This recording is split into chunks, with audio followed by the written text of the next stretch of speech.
ఓ విశ్వాసి తన విశ్వాస జీవితంలో సాతానుని ఎదిరించాలంటే, ఆ సాతానుని వెళ్ళగొట్టాలన్నా, ఆ సాతానుని ఎదిరించి జయించాలన్నా ముఖ్యంగా నీ హృదయంలో దేవుని వాక్యం ఉండాలి.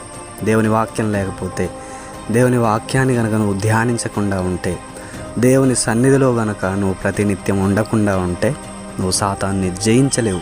సాతానే నిన్ను జయిస్తుంటాడు. అందుకే నీ జీవితంలో ఎప్పుడూ అల్లకల్లోలాన్ని సృష్టిస్తూ, ఇదిగో లేనిపోని ఇబ్బందులను కలిగిస్తూ సాతాను విలయతాండవం చేస్తుంటాడు.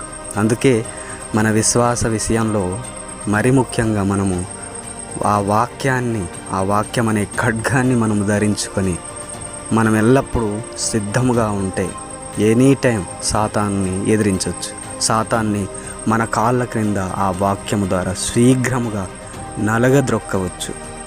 ఆమెన్.